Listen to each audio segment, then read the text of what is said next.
This is the mock for P1. This is question number 1.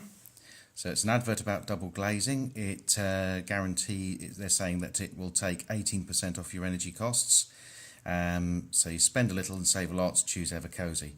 So they're saying that he fitted double glazing. Before he fitted it, the annual energy cost was 1,083. And with an 18% saving, the annual energy cost should be 888. How does Simon's actual energy costs from 2012 onwards compare to this figure? So what you're doing is you're comparing the actual energy costs. Now, it would have been 2012 onwards, so about there, and you can see that actually the actual average was actually 920. So the average cost is actually £920. So this is actually £32 more than predicted.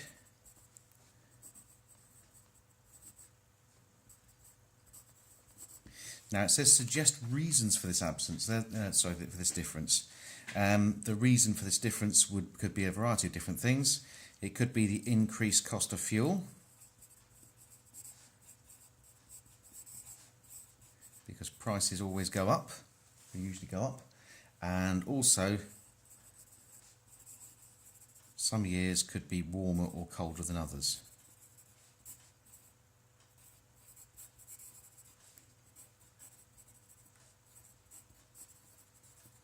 And that's the answer to question number 1. On to question number 2, which is all about thermal energy transfer. This question is about energy transfer and how it's used in cooking. So you've got the energy from hot flame going through an aluminium base. It says explain how the particles in the aluminium base conduct energy through the bottom of the pan. So as it's aluminium, it's a conductor. It has free electrons. So the idea is that the thermal energy is transferred. Now it says in terms of particles, so it's transferred from atom to atom. So it's transferred from atom to atom by electrons which carry energy,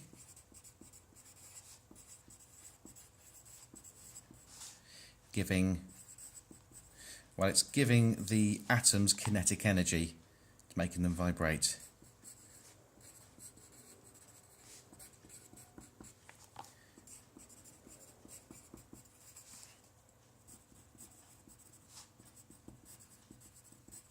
Now it's a 3-mark question, so I've got to check that I've actually said enough here.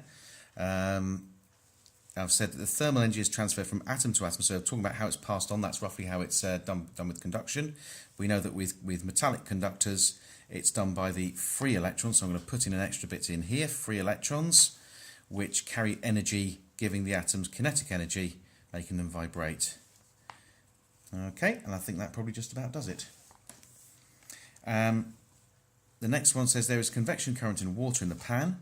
Steve starts to describe the convection current, and you have to look at his description. He says the water is heated and contracts. This makes the water more dense, so it rises. His description is wrong.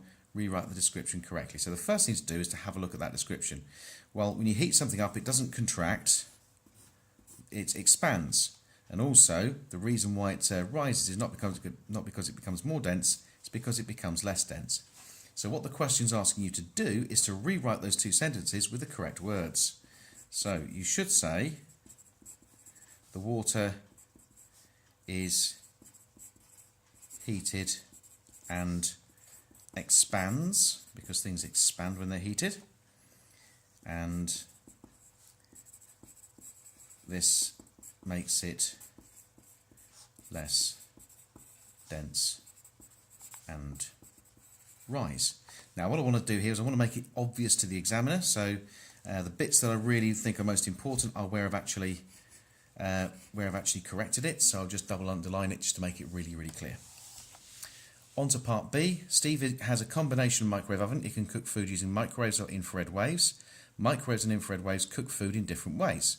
What is the difference about the way microwaves and infrared waves heat food? So you've got to look about what's different about it. Well, microwaves work by transferring their energy just to water and fat molecules, and they also penetrate a little way into the food. So I think that's two good differences there. So the microwaves heat the food by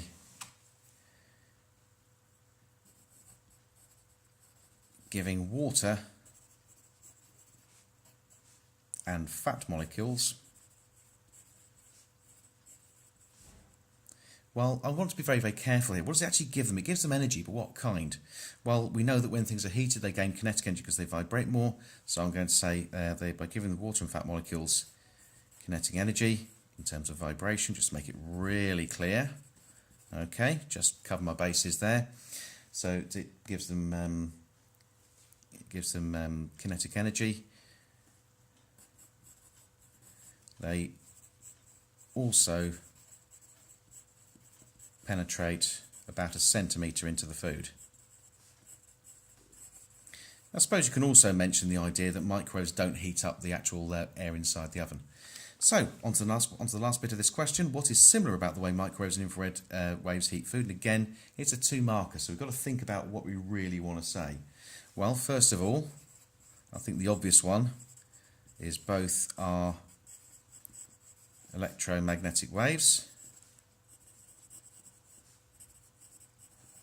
That's the obvious one. And of course they both heat by giving molecules kinetic energy.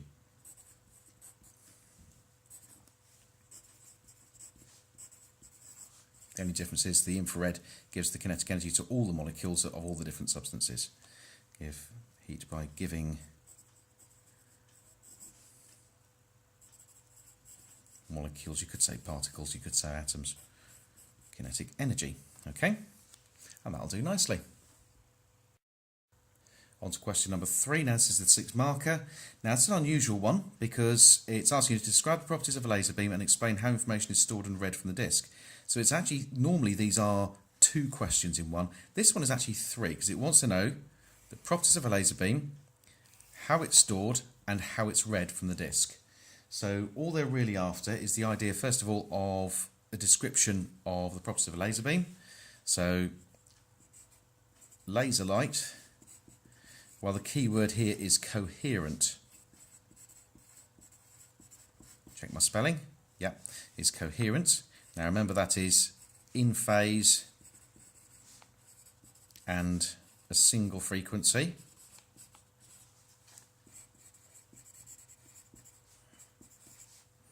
Okay, that'll do nicely. We could say monochromatic. Then it wants to talk about how it's stored. Well, the information, well, it's stored as ones and zeros. Shouldn't really put an apostrophe in there. Ones and zeros.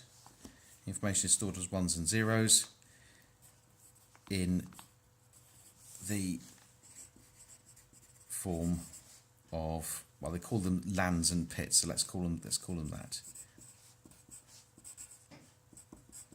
Now I could be penalised if I do that, so really there I should write and. Okay, in the form of lands and pits. So that's how it's stored. And it is read, well, it's read by the laser reflecting off the lands and pits. It is read by the laser reflecting off the lands and pits. And that's about it. That's all it really wants. It doesn't want much more than that. So that's quite an easy question. It looks, whenever I see a 6 marker, I always sort of feel a slight feeling of dread, but actually this one is very straightforward. On to question number 4. Looking at the diagram of the Earth, you've got an earthquake producing P waves and S waves. P waves and S waves are detected by seismometers on the Earth's surface. Each type of wave from the earthquake is detected at different times by seismometers. Which type of wave is received first? Well, the first thing to remember is it's actually P waves. However, it's a 1 marker, so that's not really going to be worth any marks. So the reason why it's P waves is simply, it's very, very simple. Well, if it gets there first, why would it get there first? It's obvious. It travels faster.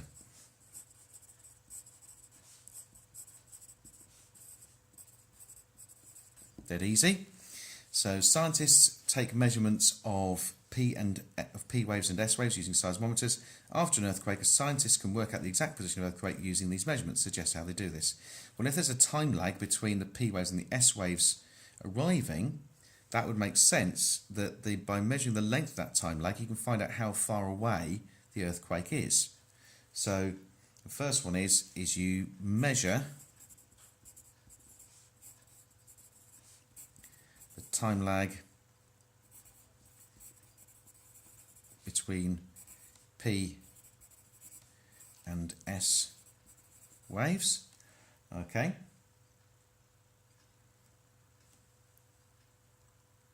Now you do this in several places, probably about 3. So you'd measure it in several places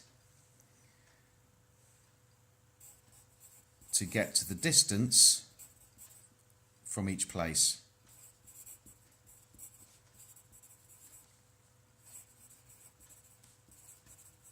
Okay, so you get the distance from each place, and then you can triangulate it.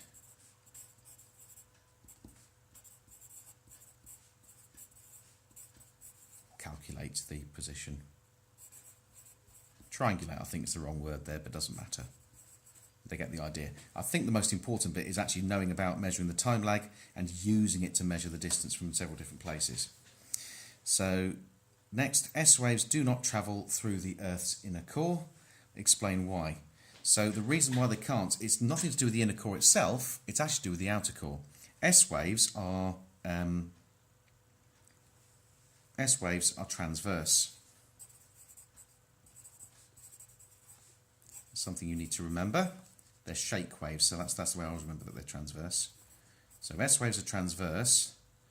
Now transverse waves, and therefore cannot travel through liquids. Now it's not enough to just say it can't travel through liquids. What we want to say is it can't travel through the liquid outer core.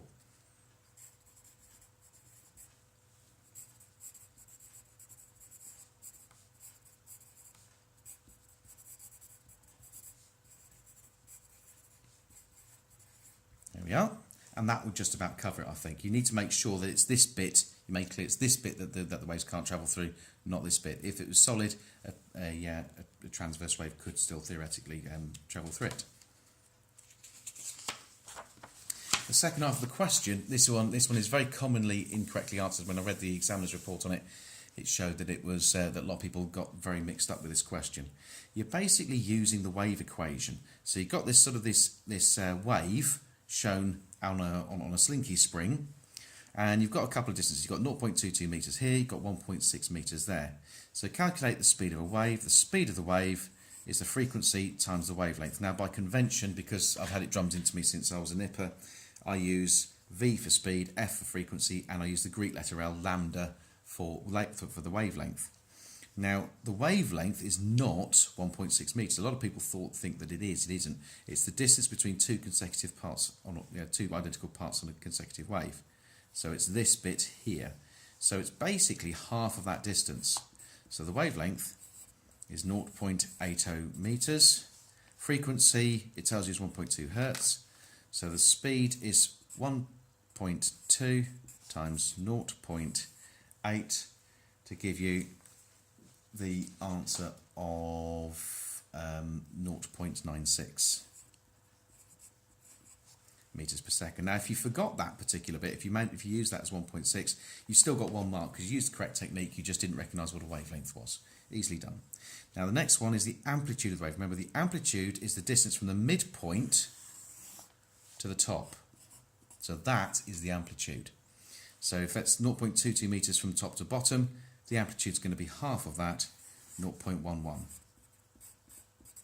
There you go, and that's that question done.